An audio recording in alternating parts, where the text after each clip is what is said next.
লাভ, শুনলেও লাভ। কথা বলেন ঠিক কিনা? পয়গম্বর বললেন, এক নম্বরে কঠিন শাস্তি, দুই নম্বরে জবাই দিয়া দিব। কারণ যেইটা দিয়া কোনো কাজ হয় না, ও আব্বাজান এই দুনিয়ায় যেই গরুতে বাছুর দেয় না, ও আব্বাজান আম্মাজান যেই গরুতে বাছুর দেয় না, ওইটারে কসাইয়ের কাছে বিক্রি করে দেয়। কথা বলেন ঠিক কিনা? কারণ ওকে দিয়ে আর কাজ হবে না, ওকে জবাই করে খেয়ে ফেলাইতে হবে। পয়গম্বর বললেন, হুদহুদ গেলা কই? আমার সামনে আসার পরে উপযুক্ত প্রমাণ যদি দিতে না পারো, তোমাকে এক নম্বরে শাস্তি, দুই নম্বরে জবাই। এই বলার পরে পয়গম্বর সুলাইমান চলতেছে, এমত অবস্থায় হুদহুদ হাজির। সুবহানাল্লাহ বলেন। হুদহুদ হাজির হয়ে কি বলে, সে কথাটাও আমার আল্লাহ কোরআনে উল্লেখ করে দেয়। আল্লাহর বান্দা খেয়াল করেন, ফামাকাতা গায়রা বাঈদ, কিছুক্ষণের মধ্যে তাফসীর কারে করে খেয়াল করেন, কিছুক্ষণের মধ্যে হুদহুদ হাজির। হুদহুদ হাজির হইয়া কই, হুজুর রাগ করবেন না, আমাকে ফাও কিছু বলবেন না, আমি যে বিষয় জানি আপনি সে বিষয় নবী হইয়াও জানেন না। সুবহানাল্লাহ। বাড়ি দিয়ে বইলেন, এ মুসলমান কই সুবহানাল্লাহ বলা লাগে, এটাও তো শিখলো না। হুজুর আমি যা জানি সে কথাটা আল্লাহ কোরআনের আয়াত বানাই দিয়েছেন। ও বান্দা সে কথাটা এবার হুদহুদ বলেন, ক্বালা আহাততু বিমা লাম তুহিত বিহি ওয়া জিতুকা মিন সাবাইন বিনাবাইন ইয়াকিন।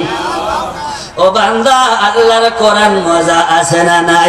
যারা দাঁড়িয়ে দাঁড়িয়ে শোনে, কসম আল্লাহর বসে খাওয়ার মজা না দাঁড়িয়ে খাওয়ার মজা? হ্যাঁ, আপনারা দাঁড়িয়ে খান, যারা দাঁড়িয়ে আছে না, এরা আমার যুবকেরা বসে বসে খাবে না, দাঁড়িয়ে খান। এসে বসে পড়ে মজা দেখেন কত চমৎকার।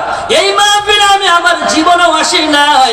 ও বান্দা ঢাকায় জুমা পড়ায়, ও বান্দা বিভিন্ন জায়গায় মাহফিলে আল্লাহ নিয়ে যায়। এই সাতক্ষীরার সন্তানদেরকে আল্লাহ গোটা দুনিয়া ঘুরাইতেছে, কিন্তু বাড়ির পাশের মানুষ আসলেই চিনতে পারে না। কথা বলেন ঠিক কিনা? খেয়াল করেন, হুদহুদ বলেন, হুজুর আমি যে বিষয় জানি আপনি সে বিষয় জানেন না। আমাদের দেশে চৌকিদার যদি হুজুর চেয়ারম্যানে যেয়ে কয়, ওই চেয়ারম্যান সাহেব তুমি যা জানো আমি তার চেয়ে বেশি জানি, ও চাকরি যাবে না থাকবে? কথা বলেন না আপনারা? আওয়াজ করে। আপনারা রাগ করে আছেন আমার উপরে, দুশ্মনী আছে, আমরা বাড়ি খাবো না, চিন্তা নাই, আওয়াজ দেন। আল্লাহর বান্দা হুদহুদ বলে, হুজুর আমি যে বিষয় জানি সে বিষয় আপনি জানেন না।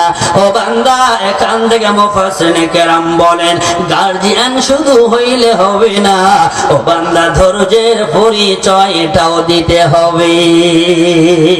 কথা বলেন ঠিক কিনা?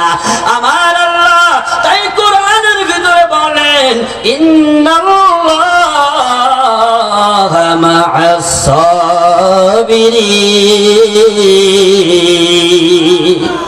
হুদহুদ বলে, হুজুর আমি আপনার সাথে যেতে যেতে যেতে যেতে 9 কিলোমিটার আর একটু উপরে গেলাম, যাওয়া মাত্র একটা মেয়ে পাখির সাথে দেখা করলাম। সুবহানাল্লাহ। আমি বললাম, ও ম্যাডাম আমার দরবারে তো নবীর দরবারে কোনোদিন আপনারা দেখি নাই, আপনি কোন দরবারে থাকেন? ওই পাখিটা বলল, ভাই আমি থাকি রানী বিলকিসের দরবারে।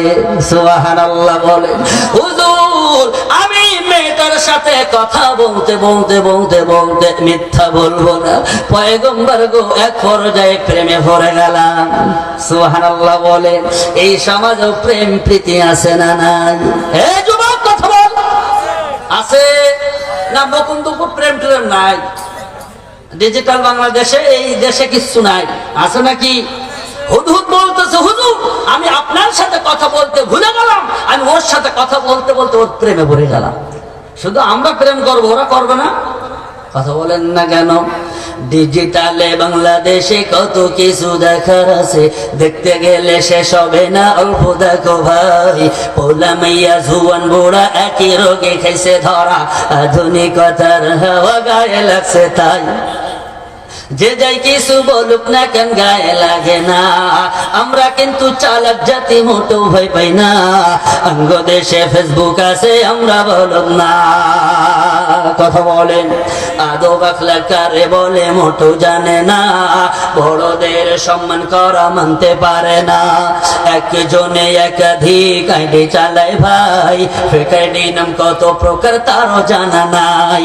জোয়ান মরদ পোলা সাজে ফেসবুকেতে মাইয়া, মাইয়ার সব পোলা হয়েছে ফেসবুক উফাইয়া। কি এক আজব জামানাতে আমরা পড়লাম ভাই, কোনটা ছেলে কোনটা মেয়ে চেনার উপায় নাই। এই সুবিধা ফেসবুক দিছে আর কেউ দেবে না, অঙ্গ দেশে ফেসবুক আছে, আমরা বলুন না। কথা বলেন ঠিক কি?